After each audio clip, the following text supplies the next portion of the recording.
c'est quand même préoccupant. Alors, le président Laurent Gbagbo, bon, il l'a dit encore aujourd'hui, lui, il s'appelle Laurent Gbagbo. Il est celui qui a combattu, il est celui qui s'est battu contre le président Houphouët-Boigny.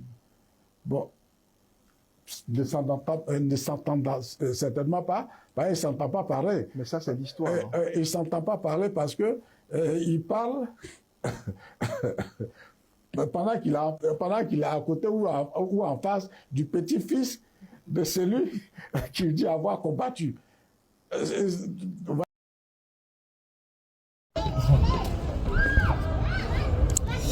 Bon les amis, les voilà qui sont en train de dire encore que le président Tidjane Thiam est ivoirien.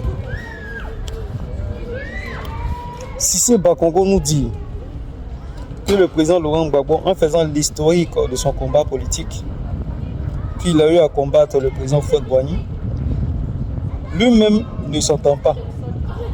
Il ignore qu'il a en face de lui le petit-fils de celui qu'il a combattu. Nous, on a compris. Nous, militants du PDCRDA, on sait toute cette histoire-là. On l'a même relatée dans nos différentes sorties, dans nos différentes analyses. Et c'est une histoire qu'on ne peut pas tronquer. Oui. Hier, le président Laurent Gbagbo s'est mis avec Alassane pour évincer Bédié. Hier, le président Bédié s'est mis avec Alassane pour évincer le président Laurent Gbagbo. Aujourd'hui, le président Tidjane Thiam, sous l'auspice du président Henri Konan Bédié, a décidé de se mettre avec le président Laurent Gbagbo pour cette fois-ci faire respecter la Constitution. C'est l'histoire que vous relatez. Mais ce qui est impressionnant dans ce qu'il dit, c'est qu'il reconnaît la qualité de petit-fils du président Tidjane Thiam, à Houphouët-Boigny. Mais moi je suis étonné, je tombe des nues. Voilà, aujourd'hui le RHDP acculé commence déjà par manger ses petits-enfants, ses propres enfants. Mais aujourd'hui, tire dans tous les sens. Parce que ceux qui se sont évertués sur les réseaux sociaux disent à leurs communicants de tout faire pour spolier la capacité de petit-fils de Houphouët-Boigny à Tidjane Thiam. Mais c'est bien sûr le RDR. C'est vous qui voulez démontrer par toutes les gymnastiques possibles que le président Tidjane Thiam n'est pas de la lignée de Houphouët-Boigny. Que le président Tidjane Thiam, c'est un parvenu qui se colle à l'étiquette de fouettiste. Que le président Tidjane Thiam n'est même pas de l'arbre généalogique de Houphouët-Boigny. Mais on vous a vu ici sortir la généalogie de Houphouët-Boigny. Et aujourd'hui, c'est vous, c'est pas le président Laurent Gbagbo qui traite le président Tidjane Thiam d'étranger, de non-ivoirien. C'est vous qui traitez Tidjane Thiam de non-ivoirien. Et en même temps, vous dites qu'il est le petit-fils du fondateur de la nation ivoirienne.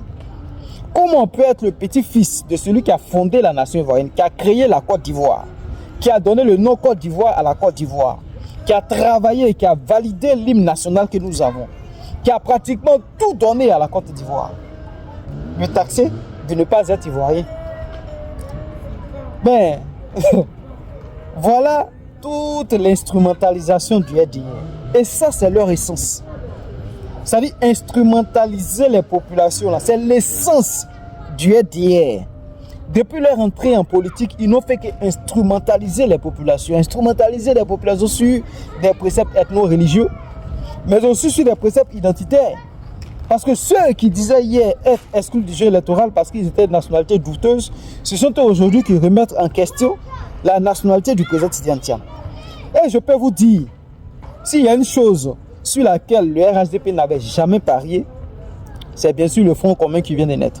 Ah oui, le RHDP pouvait imaginer toutes les potentialités, toutes les combinaisons possibles en Côte d'Ivoire.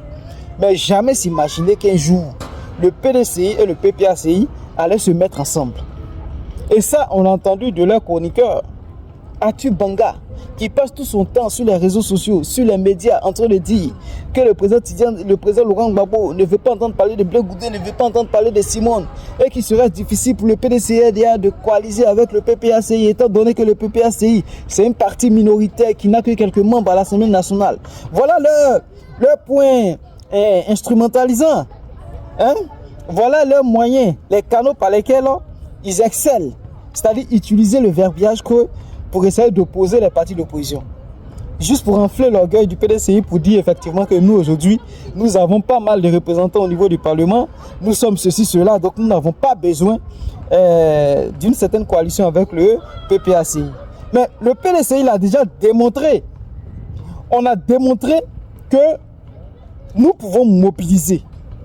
On a démontré que nous sommes également aussi une force de frappe en Côte d'Ivoire à travers nos manifestations. Mais aujourd'hui, là, ça ne suffit pas. Oui, ça ne suffit pas parce qu'on a besoin d'une coalition qui va unir tous les Ivoiriens. Et quoi qu'on fasse, quoi qu'on veuille, le PPACI a une force également aussi de cette société-là. Il y a des millions d'Ivoiriens aussi qui soutiennent le président Laurent Gbagbo. Donc, quoi de plus normal que ces deux partis d'opposition se mettent ensemble pour une même lutte. Donc voilà, aujourd'hui qu'ils sont déboussolés, ils ne savent plus à quel se vouer, ils sont maintenant obligés de rentrer dans les critiques contre CAP-CI, Cap Côte d'Ivoire, estimant que le président Tidjane Thiam n'a pas informé Maman Simon Lévé Gbagbo ni Charles Blé Goudé pour aller coaliser avec le PDCI-RDA. Mais ça, c'est notre cuisine interne. On sait très bien comment est-ce que le PDCI-RDA et CAP-CI travaillent. Et on sait comment est-ce que l'opposition est en train de se structurer. Petit à petit, vous allez voir que tous ces éléments vont rentrer dans cette mayonnaise qui est en train de prendre. Et je pense que le RHDP vraiment est déboussolé. C'est un coup de massue qui vient de prendre à la tête. Il leur sera difficile, vraiment difficile de se relever. Mais les voilà déjà qui ont commencé à manger leurs propres enfants. C'est-à-dire qu'ils sont tellement fébriles qu'ils ne veulent même plus consommer des critiques, que ce soit de l'opposition comme de leurs propres militants. Joël Nguessan, qui a porté plainte contre le président Laurent Gbagbo. Mais pas plainte, qui est allé témoigner à la CPI contre le président Laurent Gbagbo. Aujourd'hui, il est incarcéré. Même je pense que le président Laurent Gbagbo, même le président Tidjane Thiam, à la tête de la Côte d'Ivoire, aurait quand même eu un peu de compassion pour un handicapé. Quelqu'un qui est handicapé, qui ne représente aucune menace pour votre pouvoir. Lui là, vous le prenez et puis vous le jetez en prison. Voilà la cruauté du RDA.